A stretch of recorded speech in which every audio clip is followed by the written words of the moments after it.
ইয়ানা আমাদের আদরের মেয়ে, তার নিয়ে প্রশংসা সবার কাছেই শোনা যায়। আপনিও তার ব্যতিক্রম নন। আর শিয়ামের কথা আমরা সবাই জানি, শান্ত ভদ্র ছেলে আপনার, কিন্তু আপনার প্রস্তাব যে অহেতুক। আশফিয়ার কথা শুনে সিয়ামের মা সাথে সিয়ামও চমকে ওঠে। তিনি হাসার চেষ্টা করে বলেন, এতক্ষণ পর সবার কর্ণঘাত হয় রিফাতের রাশভারী কণ্ঠ। লাল হয়ে ওঠা চোখ সিয়ামের মায়ের উপরে রেখে অত্যাধিক মার্জিত ভাষায় বলে, কারণ বাঙালি জাতি বা ইসলাম দুটো স্বামী জীবিত অবস্থায় মেয়েদের বিয়ের কথা বলেনি। আবার লোকচক্ষুর নজরেও ব্যাপারটা ভীষণ কটু। হ্যাঁ, তার স্বামীর মৃত্যুর পর তাকে আরও একবার বিয়ে দেয়াই যায়, যদি সে নিজে চায়। আর যতটা আমি জানি, আমি এখনও আল্লাহর রহমতে জীবিত, এবং না আমার আর আমার স্ত্রী ইয়ানার মাঝে ডিভোর্স হয়েছে। রিফাতের স্বাধীন মার্জিত পূর্ণ কথায় পুরো পরিবেশ যেন শান্ত হয়ে উঠল। আফতাব মিয়া নিজেই অবাক রিফাতের এহেন আচরণে। নাতির সুখের সংসার শুরু তা আন্দাজ করতে পারে ইব্রাহিম সাহেব। বাদ ভাঙা আনন্দ উপভোগ করছেন। এদিকে সিয়াম আর তার মায়ের মুখের অবস্থা কাহিল। সিয়াম রিফাতের চোখে চোখ রেখে বলল, কি বলতে চাইছেন? রিফাত উত্তর দিল না, বরং শক্ত দৃষ্টিতে তাকিয়ে রইল সিয়ামের দিকে। এতক্ষণে ইয়ানা যেন পরিস্থিতি বুঝতে পারল, না হলে এতক্ষণ তো সে রিফাতের ভাবনায় নিমজ্জিত হয়ে বসেছিল। ইয়ানা শুকনো ঢোক গেল। রিফাতের দিকে একবার সিয়ামের দিকে তাকিয়ে অসহায়ভাবে আলেয়ার দিকে তাকালো।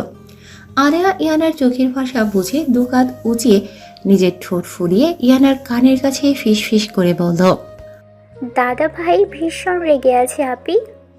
ইয়ানা অসহায়ভাবে ফিস ফিসিয়ে বলল, আমি কিছু জানি না। চিন্তা নেই, দাদা ভাই জানিয়ে দেবে। বলেই দাঁত দেখালো।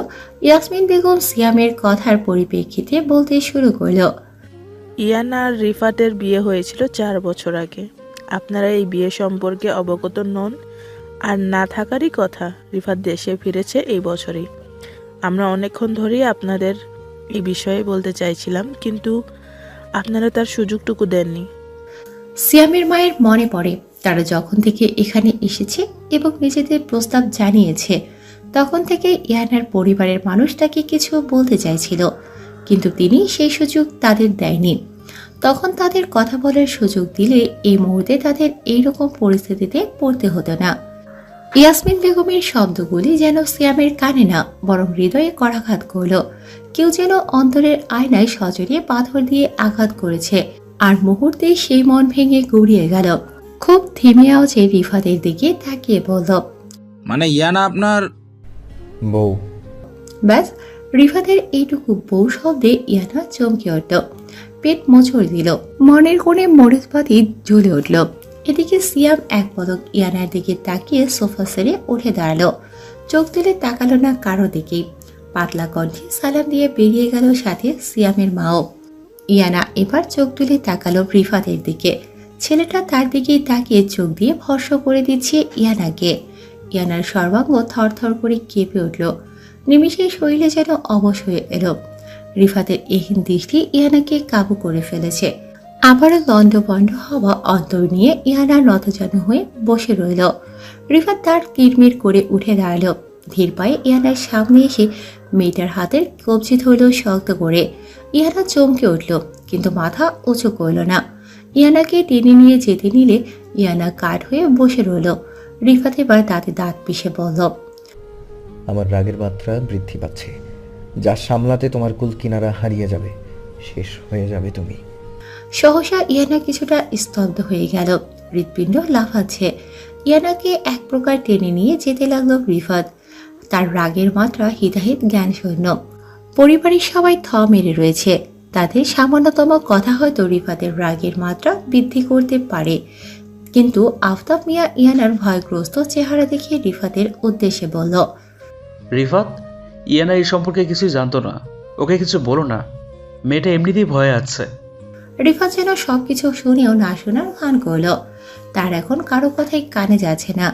ইয়ানা এক প্রকার ছুটে যাচ্ছে। রিফাতের সাথে তাল মিলাতে বেগ পেতে হচ্ছে তার। ছোট ছোট ব্যথায় টনটন করে উঠল আতিকার দেহ। সময় পেরিয়ে গেলেও আহিল তার কাছে ব্যস্ত। মেতে রয়েছে আতিকার মাঝে। আতিকা চোখ বন্ধ করে ঘন ঘন শ্বাস ছাড়ছে। সে এসেছে প্রায় আধা ঘন্টা হতে যায়। দেরি করে বাড়ি প্রবেশ করলে লজ্জায় পড়তে হবে তাকে। মায়ের দিকে তাকাবে কিভাবে? আতিকা অনেক কষ্টে নিজেকে সংযত রেখে জোরালো কণ্ঠে বলল, আহিল। শেষের চুমু গাঢ় করে একে গলা থেকে মুখ তুলল আহিল। এতক্ষণে আতিকার চোখের কোণে পানি জমে উঠেছে, যা দেখে আহিল অত্যাধিক ঘাবড়িয়ে গেল। আতিকার গালে আলতো হাত রেখে চোখের পানি মুছে আদরের শব্দে বলল, হেই, কি হলো? বেশি ব্যথা দিয়ে ফেললাম বুঝি? আতিকার চোখ মুখ কুঁচকে বিড়াল ছানার মতো নিজে আহিলের বুকের মাঝে লেপটে গেল। আহিল মেয়েটিকে আঁকলে নিল শক্ত করে। আতিকা কম্পনরত স্বরে কোনো রকম আওড়ালো, আপনি লজ্জার সাগরে আমাকে ডুবিয়ে দিয়েছেন আহিল।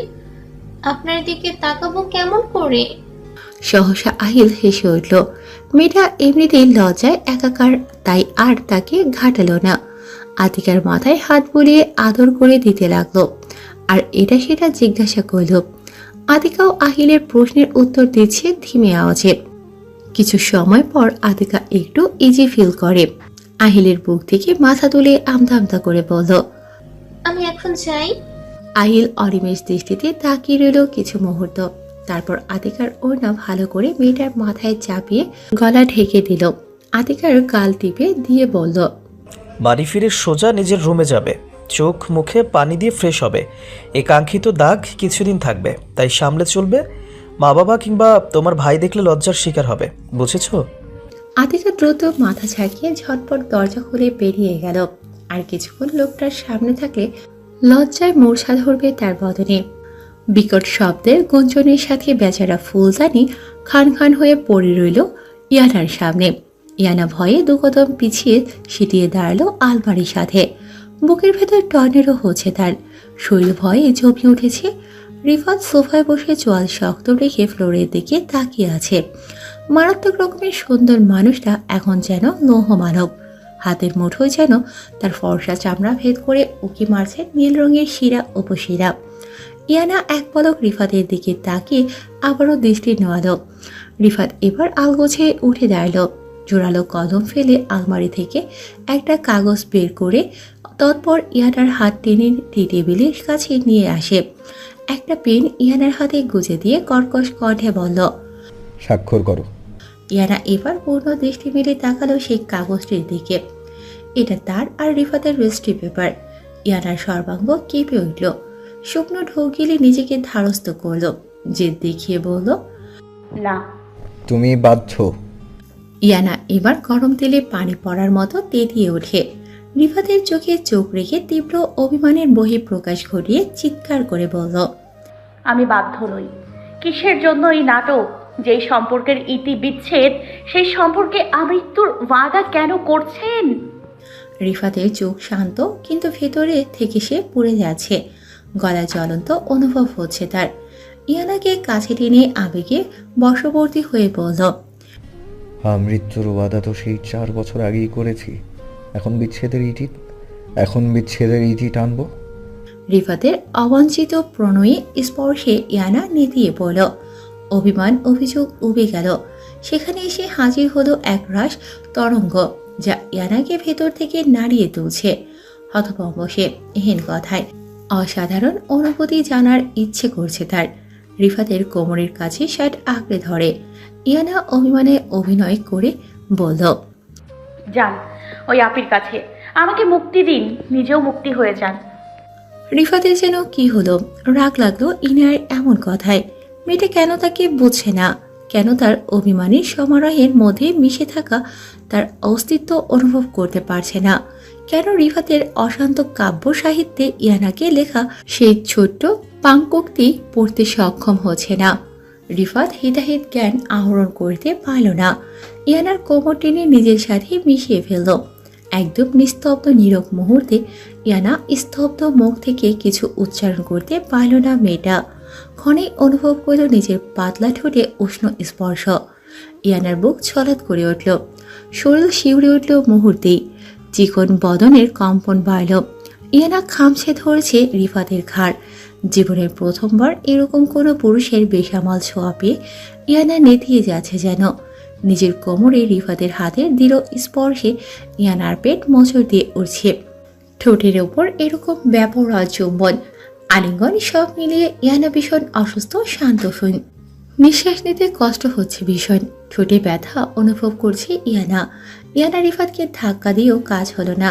ছেলেটা কেমন ব্যস্ত ভঙ্গিতে নিজের অধর মিশিয়ে রেখেছে ইয়ানার নরম অস্ত্রে। জন্মান্তরের তৃষ্ণা মেটাতে সক্ষম প্রচেষ্টা চালাচ্ছে রিফাত।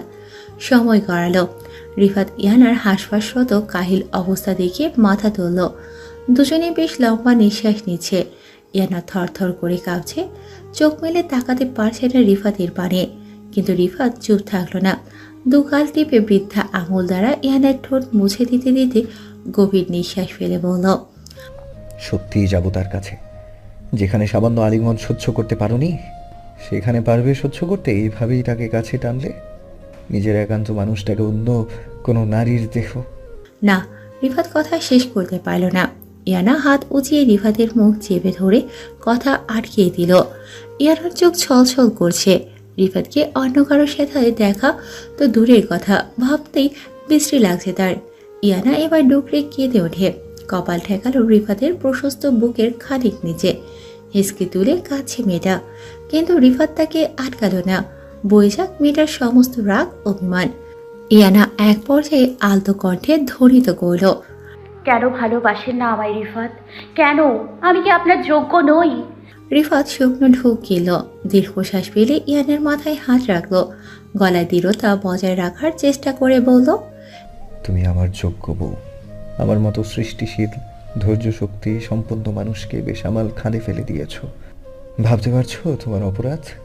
শাস্তি স্বরূপ যাবজ্জীবন কারাদণ্ড। আমার সাথে আজীবন বেঁচে থাকার কারাবাস দিলাম তোমায়।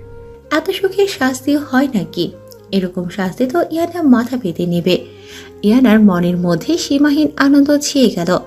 ইস, এত সুন্দর অনুভূতিও হয় নাকি?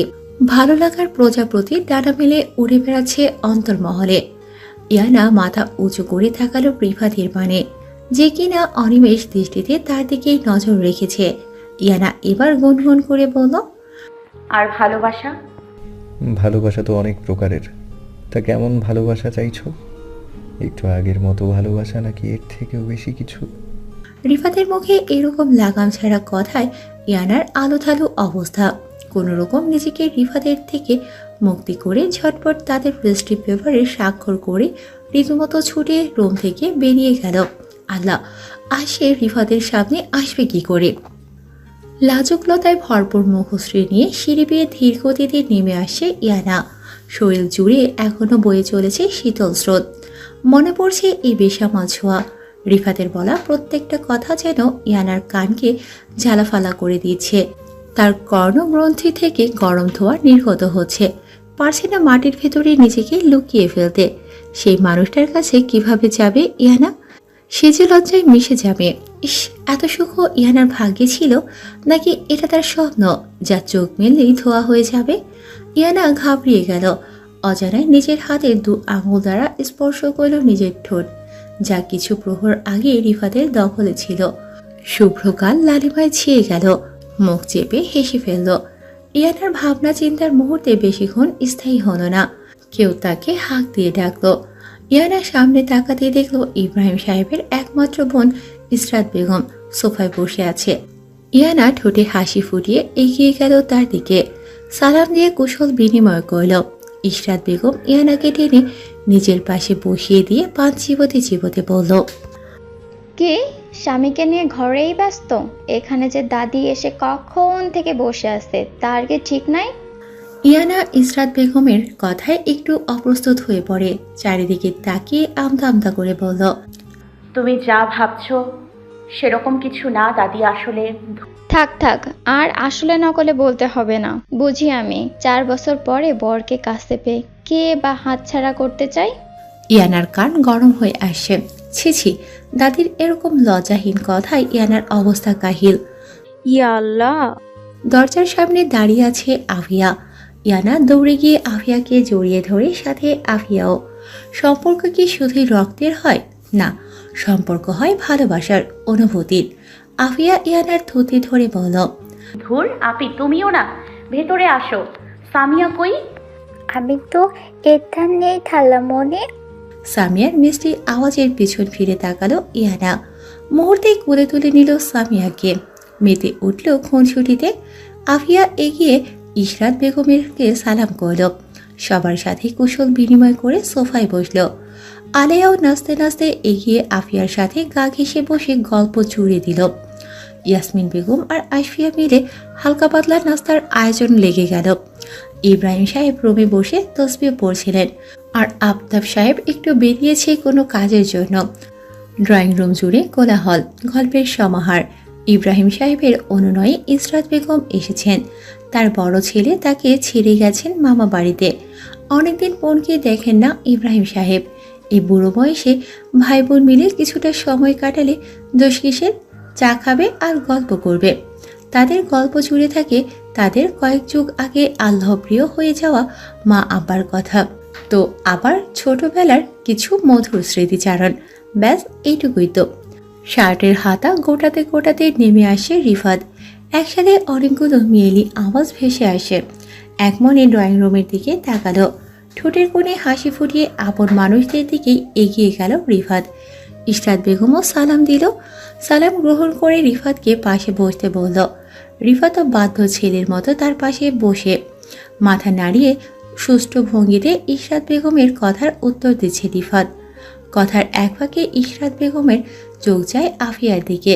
কিছুক্ষণ সূক্ষ্ম দৃষ্টিতে তাকিয়ে থেকে সন্ধিহান চিত্তে জিজ্ঞাসা করল, এই আপিয়া, তুই কি পোয়াতি? ইশরাত বেগমের এহেন কথায় আফিয়া হক চুকিয়ে গেল। কিছুটা লজ্জা বোধ করল। এইভাবে কেউ জিজ্ঞাসা করে? আফিয়া জিভ দিয়ে ঠোঁট ভিজিয়ে কোনো রকম বলল, জি দাদি। ইশরাত বেগম এবার তেথে উঠল আলিয়ার উপর, যে কিনা এতক্ষণ আফিয়ার গায়ের সাথে হেলান দিয়ে তার কাঁধে মাথা রেখে গল্প করছিল। এই আলিয়া, সর ওর গায়ের উপর থেকে। মেয়েটা পোয়াতি, তার উপর ঝুলে পড়ে গল্প করতে হবে কেন? হ্যাঁ, দূরে সর। ইশরাত বেগমের ঝাড়ি শুনে আলিয়া মুখ গোমরা করে সোফার ঠিকভাবে বসল। কি সুন্দর গল্প করছিল সে। তার গল্পের মোড়ের 13টা বাজিয়ে দিল ইশরাত বেগম। আফিয়া আলিয়ার গোমরা মুখ দেখে তাদের উদ্দেশ্যে মিনমিন করে বলল, থাক না দাদি, আমার তো অসুবিধা হচ্ছিল না। হয়তো আফিয়ার কথা ইশরাত বেগমের কান অবধি পৌঁছালো না। হাতে চায়ের ট্রে নিয়ে হাজির হলো ইয়াসমিন বেগম। এক এক করে সবার হাতে চা তুলে দিয়ে নিজেও ইশরাত বেগমের পাশে বললেন। চায়ের চুমুক দিয়ে ইশরাত বেগম ইয়াসমিনকে বললেন, এবার তোমার মেয়েকে বলো একটা বাচ্চা কাচ্চা নিতে। বিয়ে তো হয়েছে কয়েক বছর, এখন আমার দাদাটা নাতির ঘরের ছেলে মেয়ের মুখ দেখতে পারলো না। তোমার তো ইচ্ছা হয় নাকি ইনায়ের ঘরের বাচ্চা কাচ্চার মুখ দেখতে, নানি ডাক শুনতে? এই আপিয়াকেই দেখো, বিয়ের সাথে সাথে একটা বাচ্চা নিয়েছে। তার বয়সও এখন 5 বছর, এখন আবার পোয়াতি। এখনই তো ঠিক সময় রিফাত আর ইনায়ার বাপমা হওয়ার। বুঝি না বাপু, আজকালকে ছেলে মেয়ে কি হয়, বাচ্চা কাচ্চা নিতেই চায় না। ইশরাত বেগমের কথায় পুরো ড্রয়িং রুম জুড়ে ছড়িয়ে পড়ল নিস্তব্ধতা। ইয়াসমিন বেগম শুধুই শুনে গেলেন, পরিপ্রেক্ষিতে একটা কথা উচ্চারণ করলেন না। মেয়ে জামাইয়ের সামনে এরকম কথার উত্তরে সে কী বা বলবে। এদিকে আফিয়া মুখ টিপে হাসে। রিফাত তার নিচের ঠোঁট কামড়িয়ে চুপচাপ বসে আছে, তো আবার চায়ের কাপে চুমুক বসাচ্ছে চির গম্ভীর চেহারায়। ভাব এমন যেন সে ইশরাত বেগমের কথা শুনতেই পায়নি। এদিকে ইয়ানা নীরব। বুকের ভিতর কেমন ছলাৎ ছলাৎ শব্দ হচ্ছে। পেটে কি রকম মোচড় দিয়ে উঠছে। এই লজ্জাজনক পরিস্থিতিতে নিজেকে সামলে রাখা বড়ই কঠিন হয়ে পড়েছে ইয়ানার জন্য। শিরা উপশিরা বয়ে শীতল স্রোত খলবলিয়ে উঠছে। কেন সবাই আজকে তাকে লজ্জা দিয়েছে? কেন সবাই বোঝে না ইয়ানা লজ্জায় ভেতর থেকে নেতিয়ে পড়ছে। গুম হয়ে যাচ্ছে সে অজানা অচেনা অনুভূতির রাজ্যে। ইয়ানা না চায় তো চোখ তুলে তাকায় রিফাতের দিকে, আর সঙ্গে সঙ্গে চোখাচোখি হয়ে যায় দুজনের। ইয়ানা দ্রুত চোখ সরিয়ে নেয়, শুকনো ঢোক গিলে নিজেকে এই দুর্বিষহ পরিস্থিতি থেকে কোনো রকম বাঁচানোর চেষ্টা করে। রিফাত চা শেষ করে উঠে দাঁড়ালো। গলা ঘেঁষে গম্ভীর স্বরে বলল, আমি আসছি, ফিরতে লেট হবে। রিফাত এক পলক ইয়ানার দিকে তাকিয়ে বেরিয়ে গেল। ইয়ানা শান্তির নিঃশ্বাস ফেল। এতক্ষণে জমিয়ে রাখা রুদ্ধশ্বাসগুলো পেটের মধ্যে কাওয়ারি খেলছিল যেন। তারপর আবারও সবাই মশগুল হয়ে পড়ল গল্পের আসরে। রাতের খাবারটাও সবাই একসাথেই খেল। বেশ রাত করে বাড়িতে ফিরল রিফাত। হঠাৎ নার্সিং হোম থেকে ইমার্জেন্সি ফোন কল আসায় তাকে যেতে হয়েছিল। রোগীর অবস্থা অনেকটা ক্রিটিক্যাল থাকায় তার বাড়ির লোক রিফাতকে দিয়েই তার চিকিৎসা করাতে চেয়েছিলেন। ক্লান্ত বিধ্বস্ত চেহারার সাথে রুমে প্রবেশ করল রিফাত। আলো নিভিয়ে রাখা, কিন্তু জ্বলছে মৃদু আঁচের রাতের বাতি। রিফাত সুইচ অন করে লাইট জ্বালাতেই তার চোখ পড়ল বিছানার উপর, যেখানে এলোমেলো অবস্থায় ঘুমিয়ে আছে ইয়ানা। হাত পা ছড়িয়ে ছিটিয়ে গভীর নিঃশ্বাস ফেলে ঘুমে বিভোর সে। প্লাজো উঠে গিয়ে পায়ের হাতেও ছুঁই ছুঁই অবস্থা। কুর্তির ফালি সরে গিয়ে পেটের কিছুটা অংশ রিফাতের চোখে পড়তেই চোখ সরিয়ে নেয় সে। ঠোঁট চোখা করে প্রশ্বাস ছাড়ল। হাত বাড়িয়ে কোনোরকম ইয়ানার কাপড় ঠিক করে চলে গেল ওয়াশরুমে। ফ্রেশ হওয়াটা এখন বেশি দরকার তার কাছে। রিফাত দেরি করে বাড়ি ফেরার সুযোগ পেয়ে ইয়ানা আগেভাগে রুমে এসে ঘুমিয়ে পড়ে। ইয়ানা কোনোভাবেই চায়নি সে সঙ্গে নিয়ে রিফাতের সামনে গিয়ে দাঁড়াবে, তাই এই কারসাজি। রিফাত ফ্রেশ হয়ে বেরিয়ে কাপড় পাল্টে বাতি নিভিয়ে বিছানার উপর এসে শুয়ে পড়ে। কিছু প্রহর অতিবাহিত হওয়ার পরেই রিফাতের ঠোঁটে আপনা আপনি বাঁকা হাসি ফুটে ওঠে। সে হয়তো জানতো এরকমই কিছু একটা হবে। ইয়ানা ঘুমের ঘরে নিজের থেকেই রিফাতকে জড়িয়ে ধরে, মুখে মাথা রেখে গুটিসুটি মেরে বিড়াল ছানার মতো শুয়ে থাকে একান্ত তার জায়গায়। রিফাত ও হাত বাড়িয়ে ইয়ানাকে নিজের সাথে মিশিয়ে নিল। মেয়েটার ঘন নিঃশ্বাস রিফাতের বুকে আছড়ে পড়ছে, যা মুহূর্তেই তোলপাড় শুরু করেছে রিফাতের হৃদ মাঝারে। মনে হলো ইয়ানা যেন কিছু একটা বিড়বিড় করে বলছে। রিফাত ভ্রু কুঁচকে কান পেতে শুনতে কানে আসলো শুধু এইটুকু শব্দ, আমার আপনিকে আমি কাউকে দেব না। সকালের হালকা আলোয় ইয়ানার ঘুম ভেঙে যায়। চোখ মেলে তাকাতেই নিজেকে আবিষ্কার করে সে কাঙ্ক্ষিত মানুষটির বাহু ডোরে। একরাশ লাজুকতা এসে ভর করে ইয়ানার ছোট্ট নরম শরীরে, যা এখন রিফাতের দখলে। ঘড়িতে 7:30। ইয়ানা নিজেকে সরিয়ে নিয়ে গেলেই রিফাতের চোখ খুলে যায়। তন্দ্রায় ঘোর এখনো কাটেনি রিফাতের। চোখ মুখ কুঁচকে ঘুমে বুধ কণ্ঠে শুধালো, নড়ছো কেন?